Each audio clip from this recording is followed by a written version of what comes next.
Hello दोस्तों, आज हम बात कर रहे हैं आकर्षक मैनाकिन पक्षी के बारे में। मैनाकिन्स मध्य और दक्षिण अमेरिका में पाए जाने वाले छोटे चमकीले रंग के पक्षियों का एक परिवार है। ये अपने अनूठे संभोग प्रदर्शनों के लिए जाने जाते हैं, जिसमें जटिल नृत्य और कलाबाजी गतिविधियां शामिल होती हैं। नर मैनाकिन्स ने इन प्रदर्शनों के दौरान मादाओं को आकर्षित करने के लिए विस्तृत पंख और शारीरिक संरचनाएं विकसित की हैं। कुछ प्रजातियों में विशेष पंख भी होते हैं जो तेजी से एक साथ कंपन करने पर तड़क भड़क वाली आवाज उत्पन्न करते हैं। मैनाकिन्स अपने आहार के लिए भी उल्लेखनीय हैं। ये मुख्य रूप से फल और कीड़े खाते हैं, लेकिन कुछ प्रजातियों को छोटे मेंढक और छिपकलियां खाते हुए भी देखा गया है। दोस्तों, मैनाकिन्स छोटे सोबोसाइन पासेरीन पक्षियों का एक प्रीपेडे परिवार है। इस समूह में अमेरिकी उष्णकटिबंधीय क्षेत्रों में वितरित 55 प्रजातियां शामिल हैं। मैनाकिन पक्षी के शरीर का आकार लगभग 6 सेंटीमीटर से लेकर 16 सेंटीमीटर तक हो जाता है और इसके शरीर का वजन लगभग 10 ग्राम से लेकर 35 ग्राम तक हो जाता है। मैनाकिन छोटी पूंछ, चौड़े और गोल पंख और बड़े सिर वाले कॉम्पैक्ट स्टब्बी पक्षी हैं। इनका बिल छोटा होता है और इसमें बड़ा अंतर होता है।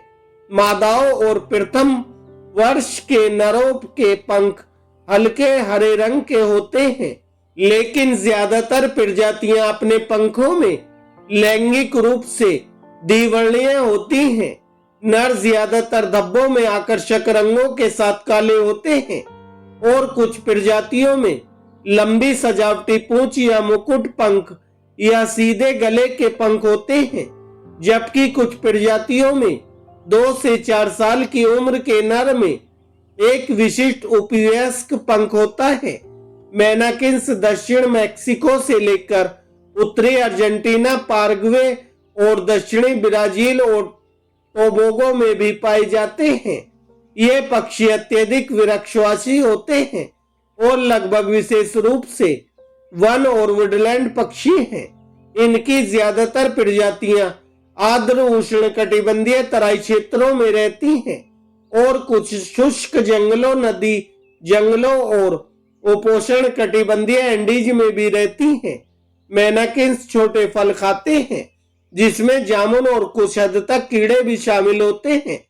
मादाओं के पास बड़े क्षेत्र होते हैं, जहां से ये जरूरी रूप से अपनी प्रजाति के अन्य पक्षियों को बाहर नहीं रखती हैं, बल्कि कुछ हद तक सामाजिक रूप से भोजन करती हैं। नर अपना अधिकांश समय प्रेमलाप स्थलों पर एक साथ बिताते हैं। मैनाकिन्स कभी कभी मिश्रित भोजन करने वाले झुंडों में भी शामिल हो जाते हैं। कई मैनाकिन प्रजातियों में शानदार लेकिन प्रेमलाप अनुष्ठान होता है। अनुष्ठानों की विशेषता स्वरों के उच्चारण और गतिविधियों जैसे कि कूदना, झुकना, पंखों का कंपन, पंखों का टूटना और कलाबाज उड़ान का एक अनोखा प्रजाति विशिष्ट पैटर्न होता है। मैनाकिन प्रजाति के सदस्यों के पंख भारी रूप से संशोधित होते हैं, जिनका उपयोग ये भिनभिनाहट और तड़क भड़क वाली आवाजें निकालने के लिए करते हैं। अपने भड़कीले रंग रूप के अलावा नर मैनाकिन्स अपने उत्साहपूर्ण प्रेमलाप प्रदर्शन के लिए भी जाने जाते हैं। कुछ प्रजातियां लेक्स में प्रदर्शित होती हैं, जो निर्देशित स्थान है जहां नर के समूह प्रदर्शन करते हैं।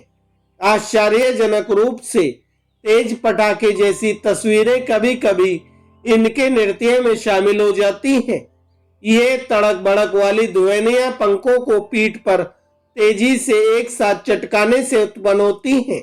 संशोधित पंख कई प्रजातियों के नरों को कर्कश या कर्कश ध्वनि उत्पन्न करने की अनुमति भी देते हैं। अधिकांश लीक में सभी नर एक छोटे से क्षेत्र में होते हैं और मादाओं द्वारा इनका मूल्यांकन एक साथ किया जा सकता है। अन्य में, जिन्हें एक्सप्लोडेड लेग्स कहा जाता है। नर बहुत ज्यादा दूरी से अलग होते हैं और मादाओं को अपने साथी को चुनने के लिए एक नर से दूसरे नर के पास भटकना पड़ता है। विस्फोटित लीक बनाने वाले नर में आमतौर पर अत्यधिक तेज स्वर होते हैं जो जंगल में सैकड़ों मीटर तक गूंजते हैं। लीक में प्रदर्शित व्यवहार प्रजातियों के बीच अलग अलग होते हैं। सफेद गले वाले मैनाकिन्स एक लट्ठे के चारों ओर इकट्ठा होते हैं जहां नर मादा की ओर रेंगते हुए झुकते हुए पोज देते हैं। जीन्स मैनाकास के नर एक दूसरे के पास प्रदर्शन करते हैं। प्रत्येक जंगल के फर्श के साफ क्षेत्र में एक या दो पौधों के साथ इनकी कलाबाजी के लिए पर्चे के रूप में काम करते हैं। मादाएं संभोग से पहले इसमें शामिल हो जाती हैं। कुछ प्रजातियों में नर अपने लेक स्थलों पर जटिल नृत्यों में सहयोग करते हैं। दो या दो से अधिक नर नीली पीठ वाले मैनाकिन से एक जटिल गोलाकार नृत्य करते हैं। क्षण भर के लिए और हवा में दो झुकी हुई शाखाओं के बीच ये एक घूमते हुए आतिशबाजी के पहिए की तरह एक साथ चलते हैं। कोस्टा रिका के लंबी पूंछ वाले मैनाकिन्स जंगल के निचले हिस्से में एक 37 पर्च पर अपना नृत्य करते हैं। कई नर पर्च पर पंक्तिबद्ध होते हैं और हर एक क्रमिक रूप से दूसरे के ऊपर फड़फड़ाता है। हवा में गाड़ी का पहिया घूमता है और एक संक्षिप्त गीत गाता है। यह प्रमुख पक्षी अल्फा नर 12 साल या उससे ज्यादा समय तक मादाओं के साथ संभोग पर लगभग एक अधिकार रख सकता है। उसके मरने के बाद ही पूर्व दूसरे दर्जे का पक्षी या बीटा नर पदानुक्रम में आगे बढ़ता है और साथियों तक पहुंच प्राप्त करता है। अल्फा नर का दर्जा प्राप्त करने के लिए आवश्यक कई वर्षों का सहयोग सबसे जटिल और असामान्य संभोग प्रणालियों में से एक का प्रतिनिधित्व करता है। एक बार जब मादा मैनाकिन एक साथी का चयन कर लेती है तो वह जमीन के पास एक छोटा उथला कपनुमा घोंसला बनाती है। घोंसला रेशेदार वनस्पति और जानवरों के बालों से बना होता है। संभोग के बाद उसे नर से किसी भी तरह की मदद नहीं मिलती है।